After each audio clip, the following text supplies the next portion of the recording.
श्रीराम समर्थ. सुप्रभातम.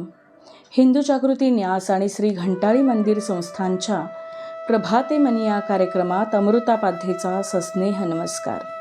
श्री ब्रह्मचैतन्य महाराज गोंदवलेकर प्रवचने 21 जुलै.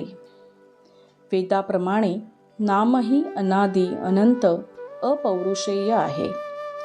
शास्त्रामध्ये असे सांगून ठेवले आहे की कृतयुगामध्ये ध्यानाने, त्रेतायुगामध्ये हवनाने आणि द्वापार युगामध्ये देवता अर्चनाने भगवंताची प्राप्ती होते.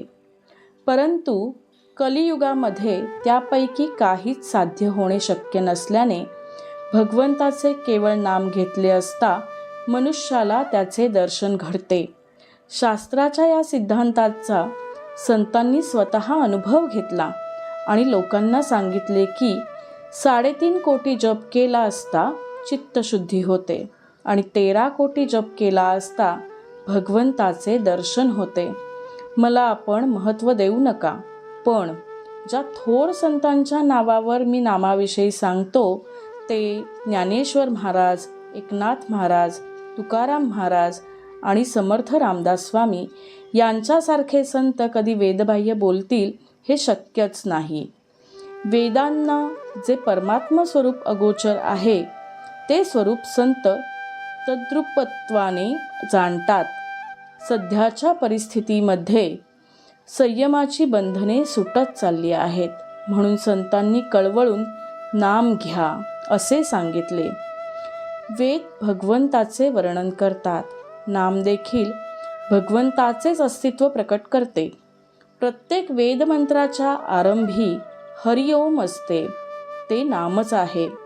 जसा वेद हा अनादी तसे नाम हे अनादी. जसा वेद हा अपौरुषेय तसे नाम हे अपौरुषेय.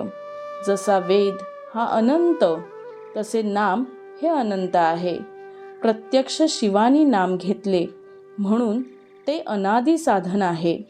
इतर साधनांना आणि वैदिक कर्मांना आहाराविहाराची बंधने आहेत. भगवंताच्या नामाला ती नाहीत.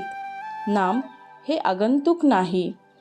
आदित्य नारायणाने वेद सांगण्याच्या वेळी जो ओमचा ध्वनी केला तेच नाम होय. म्हणून सर्वांना माझी विनंती आहे की आपण नाम घेत जावे. किंबहुना आपण नाम घेतले तरच वेदांचा खरा अर्थ आपल्याला कळेल अशी माझी खात्री आहे. वेद म्हणजे भगवंताची स्तुती होय. ती करत असताना म्हणजे वेद म्हणत असताना आपले लक्ष शब्दांकडे नसावे, त्यांच्या अर्थाकडे असावे. अर्थ न समजला तरी लक्ष भगवंतांकडे असावे. आपण नेमके तेवढेच विसरतो.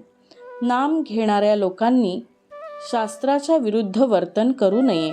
आपल्याला शक्य आहे तितके वैदिक कर्म करावे, परंतु चित्तशुद्धी होण्यासाठी त्यावर पूर्णपणे विसंबून न राहता त्या कर्माच्या जोडीला भगवंताचे नाम घ्यावे.